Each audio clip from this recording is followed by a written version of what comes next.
Yo, we back. We are back and we are definitely back. Today we are going to be talking about Donald J. Trump, the newly minted president of the United States of America. And you know what? Which means the newly minted president of the free world. And you know what? This is one of the most happiest day of my life. It's one of it because I have been so waiting for this day for the past 4 whole years. Look, 2015, when Donald Trump was coming down from the golden escalator on Trump Tower, New York, 2015, and I listened to his policy, I said, look, this is the guy that we want to lead the world. Because he was talking about sensible thing, sensible policy.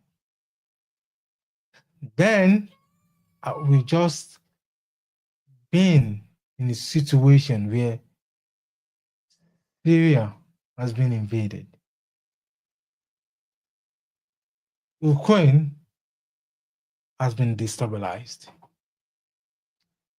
Yanukovych had just ran away from Ukraine. Crimea has been taken by Russia.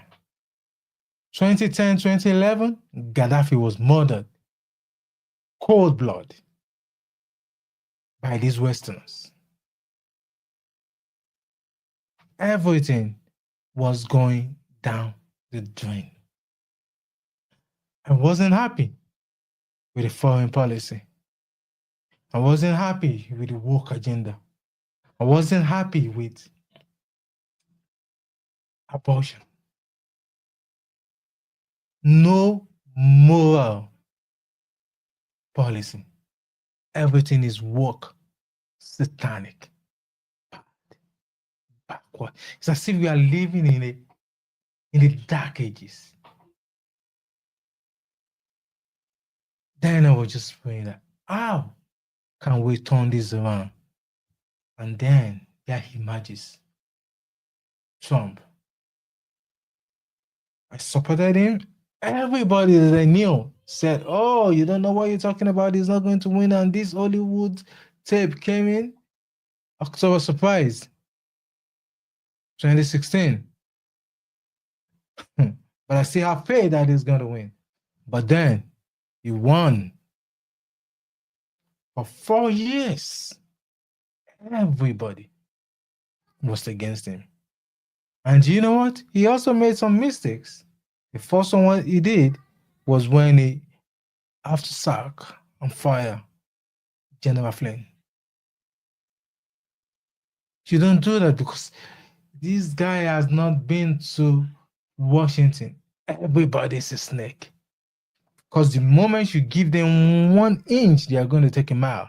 If you give them a mile, they will take eternity from you. The moment you give them that quarter, sack General Flynn, they say, oh, there's a chink in the armor. They just keep piling on and piling on and piling on and piling on. Calling me traitor. He's a Russian puppet, an American president colluded with, and every silly people believe this. A lot of my friends, every one of my friends believe it. I don't know. I say, how will you believe it? They still believe it. But do you know what? Do you know what? Everything is clear. They just can't see because of the hatred they have for Trump. And now, 2025, Trump is inaugurated again as the American president for the next 4 years. Now, let us watch some liberals screaming, moaning, complaining, and crying about President Trump. They are always what? They are always complaining about something. They are always complaining about something.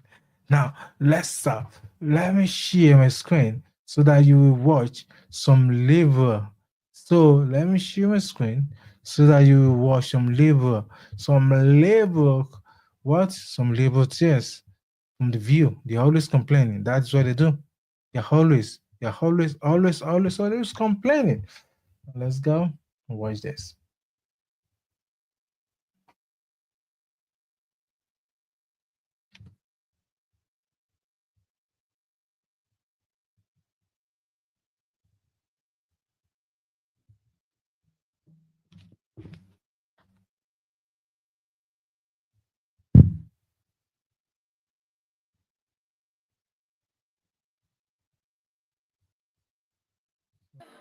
Did something happen yesterday? Yes, it was Martin Luther King Day. Yes. That's a good one. Well, in addition to Martin Luther King Day, a certain person, Donald Trump, was sworn back into the White House as the 47th president. Now, high-profile Democrats were in attendance along with Republican officials who all sat behind big tech oligarchs with the best seats in the House. Yeah. Trump gave a preview of what we're in for the next 4 years. Take a look.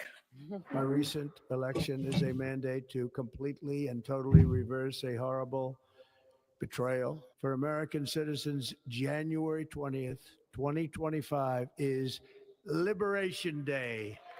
We will begin the process of returning millions and millions of criminal aliens back to the places from which they came. I will direct all members of my cabinet to marshal the vast powers at their disposal to defeat what was record inflation and rapidly bring down costs and prices. We will forge a society that is colorblind and merit-based. It will henceforth be the official policy of the United States government that there are only two genders, male and female. My proudest legacy will be that of a peacemaker and unifier. That's what I want to be. So if he's sending all the criminals away, where is he going? And what better way to unify the country than by ripping families apart and punishing anyone who doesn't fall in line? So I watched the whole thing because I have a certain masochistic streak in me. You do. What about the rest of you? Yeah, I watched it. Just the speech part. A lot of the revelry. It was hard because this is not someone I voted for, so I did not feel like sitting around and watching it. But the speech itself, I remember when it was done, my first reaction was, what is this country he speaks of? Because I immediately couldn't reconcile the way I see the country and the people and how it is right now and where he saw it. He didn't say carnage, but he said carnage pretty much in everything else. Do you remember the reference from his first inauguration when he said carnage?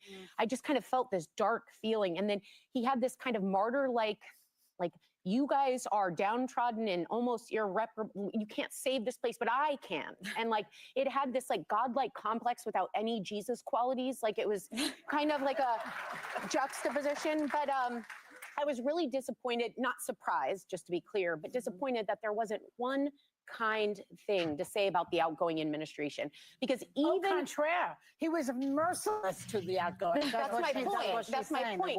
Even if you find it really hard, there could have been. They spent the morning together. They had a welcome tea. The President Biden and Vice President Harris did everything we all criticized Donald Trump throughout the door. They did all the traditions of handing off the baton. And he couldn't even muster up one small thing to say, thank you for kindly welcoming us back or something. It was a kind of a gut punch of sorts. Well, that's not who he is, right? I mean, he's not a statesman. That's not who he is. And I decided to protect my peace and celebrate Martin Luther King Jr. Day yesterday. So I did not watch the inauguration. My sorority sisters of Alpha Kappa Alpha Sorority Incorporated had a service day in Harlem yesterday, and I enjoyed that. I went to Buffalo Wild Wings and watched Notre Dame, unfortunately not be victorious, but I went with a bunch of my law school buddies, and we ate wings and Thank you, Tony, who's the manager there, for making me feel good. But the one thing that I did think about was the hypocrisy of having a man be inaugurated to be president on the same day as we commemorate MLK. And that same man saying that he was going to get rid of diversity, equity, and inclusion. The irony of it. The irony of it, because Martin Luther King not only wanted racial equality, he wanted economic equality. And that is something that people tend to miss. Look, do you know what? This is what we are going to be facing for the next foreseeable future. I have to tell you the truth. This is what we are going to be facing for the next foreseeable future. These people are so silly. These people are so silly to the point that you can't even take them serious. I'm telling you the truth. They are so hyperbolic. They